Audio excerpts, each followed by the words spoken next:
नमस्कार, आप देख रहे हैं मेरा हक मेरा देश। आइए नजर डालते हैं इस वक्त की बड़ी खबर पर। दीवारों पर दिखे खौफ के लाल निशान, योगी से लगाई गुहार। उत्तर प्रदेश का बुलडोजर मॉडल, जिसे अन्याय के खिलाफ न्याय का प्रतीक बताया जा रहा है, लेकिन उसी बुलडोजर के खिलाफ अब सरकार के मंत्री सवाल उठाने लगे हैं। सवाल इसलिए क्योंकि अब लखनऊ में कुकरेल के किनारे रहने वाले 2000 घरों पर बुलडोजर वाली कार्रवाई का डर सामने आया है। योगी जी से अनुरोध है। लखनऊ में पंतनगर के निवासियों का कहना है ये गलत है तो फिर कौन सही है? हम लोग कहाँ जाएंगे? बच्चे बड़े हो गए हैं, रो रो कर आंसू सूख चुके हैं। बच्चे बड़े हैं, आप चाहते हैं कि मर जाएं। घरों पर लगे लाल निशान तो लोगों ने वहीं चिपका दी रजिस्ट्री की कॉपी।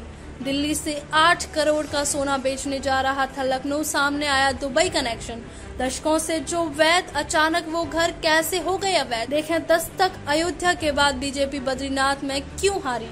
देखें black and white UP BJP में अलग अलग सुर, क्या होगा बड़ा परिवर्तन? देखें स्पेशल रिपोर्ट। लोगों ने कहा योगी जी से अनुरोध है, जो चीजें सही हैं देखिए आप लोग। हम लोग कुछ नहीं कर पा रहे हैं, हम लोग कांप रहे हैं। ये खौफ है उस घर के बेघर होने का जहां 4-5 दशक से ये लोग रहते आए हैं। खौफ है अचानक वैध से अवैध घोषित कर दिए जाने का। कुकरेल के किनारे चिन्हित किए गए घर। मामला उत्तर प्रदेश की राजधानी लखनऊ का है। यहाँ कुकरेल नाले के किनारे घरों को चिन्हित किया जा रहा है। कुकरेल नाले के 50 मीटर के दायरे में बने घरों को अवैध बताया जा रहा है। जल्द ही इन घरों पर हो सकता है कि सिंचाई विभाग, नगर निगम और जिला प्रशासन की टीम मिलकर बुलडोजर कार्रवाई कर दे। यूपी में एनडीए की सीटें कम होने के लिए सरकार के मंत्री बुलडोजर को भी एक फैक्टर मानते हैं। लखनऊ का अकबर नगर अब इतिहास बन चुका है। वहां जमीन समतल हो चुकी है। माना जा रहा है कि अब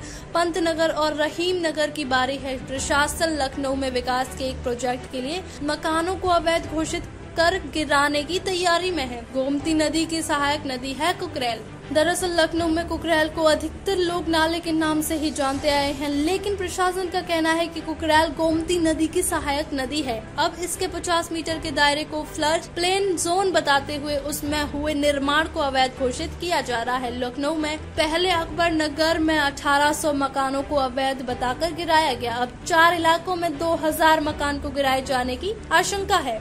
सब कुछ अवैध कैसे हो सकता है? हालांकि अभी सर्वे करके घरों पर सिर्फ लाल निशान ही लगाया गया है। यहाँ रहने वाले लोग पूछ रहे हैं कि जहाँ वो 4-5 दशक से रहते आए हैं, जहाँ सरकार ने विकास का काम कराया है, जहां से वोट देते आए, वो सब कुछ अवैध कैसे हो सकता है? लखनऊ में पंतनगर के लोग एक हाथ में रजिस्ट्री की कॉपी लेकर सत्याग्रह कर रहे हैं। सरकारी विभागों की जिम्मेदारी नहीं थी। लोगों का कहना है कि वे नगर निगम हाउस टैक्स की रसीद, पानी का बिल देते हैं, लेख पत्र का विवरण दे रखा है।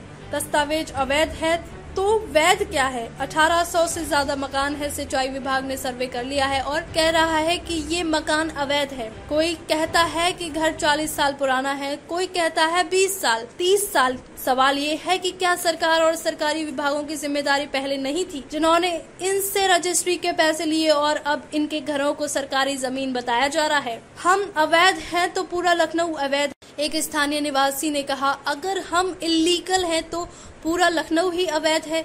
हमारे पास बिजली, house tax, water tax, registry, खतौनी सब है। हमें जानवरों की तरह ट्रीट ना करें, इंसान की तरह रखें। अवैध था तो हमें बनाने ही ना देते। बिजली देते हैं, पानी दिया, सब कुछ दिया। अवैध था तो कैसे दिया? क्या सरकार ने अवैध बस्ती में कराया विकास? सवाल ये भी है कि यहाँ गली बनाने के लिए पैसा सरकार ने ही खर्च किया, तब भी क्या सरकारी विभागों और खुद किसी सरकार को ध्यान नहीं दिया कि वो अवैध बस्ती में विकास का काम करवा रहे हैं? बता दें कि कुकरेल नदी की जमीन पर बसी कॉलोनियों के सर्वे के लिए सिंचाई विभाग, प्रशासन की टीम लगाई गई थी। टीम ने नदी और डूब क्षेत्र में आने वाले हिस्से में हुए निर्माण पर लाल निशान लगाए हैं। एलडीए को शासन से जिम्मेदारी दी गई कि भवन स्वामियों का पता लगाए और उन्हें नोटिस दे।